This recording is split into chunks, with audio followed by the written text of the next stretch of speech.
ये कहानी एक ऐसे शख्स की है जिसका नाम तारीख में दौलत और तकब्बुर की अलामत बन गया। ये जिक्र है कारून का, जिसकी सरवत का अंदाजा लगाना इंसानी अक्ल से बाहर था। एक कारून की बेमिसाल दौलत, सोने का एक समंदर। कारून की दौलत कोई आम दौलत नहीं थी। वो इस वक्त की दुनिया का सबसे अमीर तरीन शख्स था, जिसकी सरवत के किस्से आज हजारों साल बाद भी जिंदा है।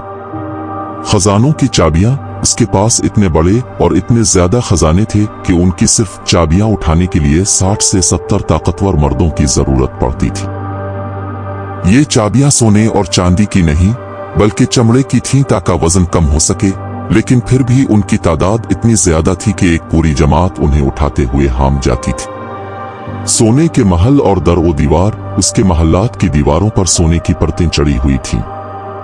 इसके फर्श कीमती पत्थरों से बने थे और जहां वो कदम रखता वहां रेशम व कमखाब बिछा दिया जाता। सोने की कानी और इल्म, कहा जाता है कि कारून के पास सोना बनाने का ऐसा हुनर था कि वो मिट्टी को छूता तो वो सोना बन जाती। इसके गोदामों में सोने की ईंटें इस तरह पड़ी रहती जैसे आम पत्थर हो। वो दौलत के इस नशे में ऐसा गर्क था कि उसे लगता था वो पूरी दुनिया को खरीद सकता है। दौर कारून का अंधा तकब्बुर जब अना आसमान को छूने लगी।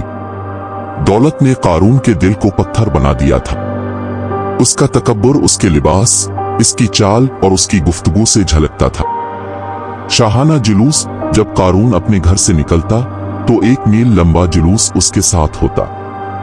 हजारों कनीजें सफेद लिबास पहने, हजारों गुलाम जर्क बर्क लिबास में, और सैकड़ों घोड़े जिनकी जीनें सोने से मुड़ी होती उसके साथ चलते। वो खुद एक बुलंद व बाला तख्त पर बैठकर निकलता ताकि लोग उसे देखकर हसरत करें। मैं का नारा, जब लोग उसे समझाते कि कारून, इस दौलत पर फख्र न कर, ये सब अल्लाह का दिया हुआ है, तो वो बड़ी हकारत से जवाब देता, ये सब अल्लाह ने नहीं दिया, बल्कि ये तो मेरे अपने इल्म, मेरी अपनी अक्ल और मेरी मेहनत का नतीजा है। मैंने ये सोना खुद कमाया है। गरीबों की तजलील, वो गरीबों को इंसान नहीं समझता था। इसका ख्याल था कि दौलतमंद होना उसके बरतर होने की निशानी है, और जो गरीब है वो अल्लाह की नजर में भी हकीर है। उसने अपनी दौलत को एक ढाल बना लिया था और वो समझता था कि उसे कभी ज़वाल नहीं आएगा। 3 आखिरी अंजाम, जब जमीन ने अपना मुंह खोला। तकब्बुर की एक हद होती है, और जब इंसान इस हद को पार कर लेता है तो कुदरत का कानून हरकत में आता है। कारून का गुरूर अब अल्लाह को ललकार रहा था। जमीन का लरजना, एक दिन जब कारून अपने पूरे जाओ जलाल के साथ सोने के जेवरात में लदा हुआ अपने महल के सहन में खड़ा अपनी दौलत पर फख्र कर रहा था, अचानक जमीन में एक लर्जा पैदा हुआ। तबाही का आगाज। कारून ने देखा कि इसके पीर जमीन में धंस रहे हैं।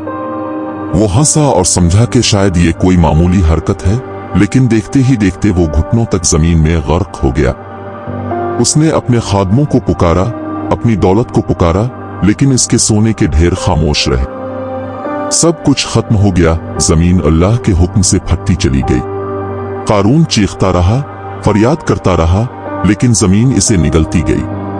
पहले वो, फिर उसके खजाने, फिर उसकी चाबियां, और आखिर में उसका अजीम अलशान महल।